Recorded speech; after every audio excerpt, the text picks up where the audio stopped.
क्या आपने भी कभी ये बात सुनी है कि दांत साफ़ करवाने से या स्केलिंग करवाने से दांत कमज़ोर हो जाते हैं या दांत हिलना शुरू हो जाते हैं? आज इस वीडियो में हम इसी इंपॉर्टेंट इशू पे बात करने जा रहे हैं। अस्सलाम वालेकुम, welcome back to my YouTube channel dental talks with doctor Ahmad Hasan.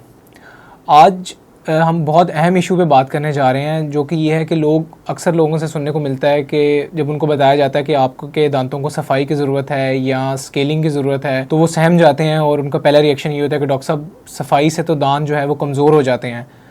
तो हम बड़े हैरान होते हैं ये बात सुन के। तो जानते हैं कि इसकी हकीकत क्या है।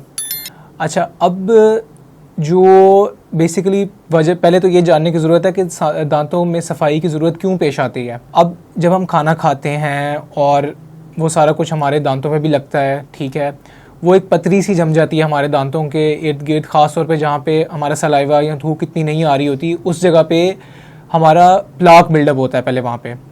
अच्छा, अगर किसी बंदे की ब्रशिंग टेक्निक्स प्रॉपर नहीं है या वो ब्रश प्रॉपर कर नहीं रहा, 2 टाइम नहीं कर रहा दिन में, तो वो जो प्लाक होती है वो सख्त होकर बाद में पत्थर की शक्ल इख्तियार कर लेती है, जिसे टार्टर या कैलकुलस कहते हैं हम। अब वो कैलकुलस जो है वो आहिस्ता आहिस्ता हमारे मसूड़ों को ख़राब करना शुरू कर देता है। मसूड़ों को ख़राब करते करते करते करते वो चीज़ हड्डी तक पहुंच जाती है, हड्डी भी गलना शुरू हो जाती है हमारे साथ।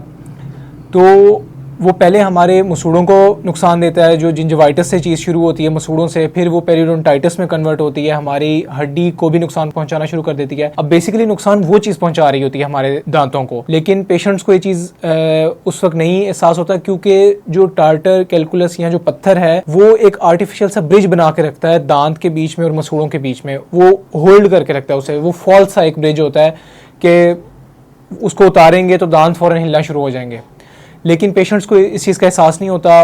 और जब फिर वो हमारे पास आते हैं कि डॉक्टर साहब दांतों में पथरी जमी हुई है सारा और इसको सफाई करें, फिर जब हम उसको साफ़ करते हैं तो जाहिर है वो जो एक आर्टिफिशियल सा एक कनेक्शन बना होता है दांत के बीच में और मसूड़ों के बीच में, वो जैसे ही हटता है तो पेशेंट को फ़ौरन ये लगता है कि शायद दांत हिलना शुरू हो गए हैं, और वो वाकई कुछ टाइम के लिए दांत हिलना शुरू हो जाते हैं, क्योंकि वो एक आर्टिफिशियल सा जो ब्रिज है वो हटता है वहाँ से, तो दांत का जो जड़ है वो एक्सपोज हो जाती है, तो दांत जो है वो हिलना शुरू कर देते हैं।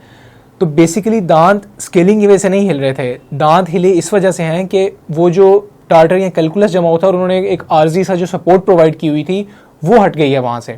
और कुछ पेशेंट्स इस चीज़ की भी कंप्लेन करते हैं कि डॉक्टर साहब ठंडा गर्म भी लगता है हमें दांतों की सफाई के बाद।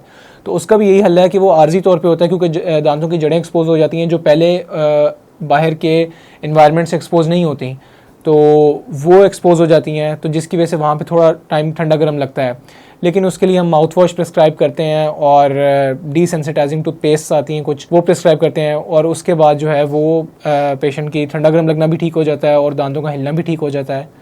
तो ये सारी सिचुएशन है जो इस मिथ के अराउंड जो है वो रिवॉल्व करती है। इन दी एंड इस बात का नतीजा यही है कि दांतों को साफ़ करवाने से जो है वो दांतों की सेहत पे या दांतों के हिलने का कोई ताल्लुक़ नहीं है इससे, बल्कि यह है कि वो इस चीज़ को प्रमोट करती है दांतों की हीलिंग को। आप सफाई करवाएंगे, वो कुछ टाइम के लिए आपको लगेगा कि शायद आपके दांत हिल रहे हैं, ठंडा गर्म लग रहा है, लेकिन इन दी एंड वो उस चीज़ को बेहतर ही करेंगे। लेकिन अगर आप उस चीज़ को कंटिन्यू रहने देंगे, वो टार्टर को, कैलकुलस को अगर आप कंटिन्यू रहने देंगे, तो एक सिचुएशन ये आएगी कि दांत आपके बिल्कुल, जब हम उस टार्टर या कैलकुलस को उठाएंगे उसके साथ दांत भी बाहर आ जाएगा। ये सिचुएशन भी मैंने पेशेंट्स की देखी है कि इतनी हड्डी गल चुकी होती है नीचे से और इतने मसूड़े जो है वो नीचे जा चुके होते हैं, रिसीड कर चुके होते हैं, कि इन दी एंड फिर यह है कि वो पत्थरी के साथ दांत भी बाहर आ जाता है हमारा। तो आई होप कि आपकी इस मिथ का जो है वो आज आपको क्लैरिफिकेशन मिली होगी, आपकी बहुत सारी कन्फ्यूजन दूर हुई होंगी।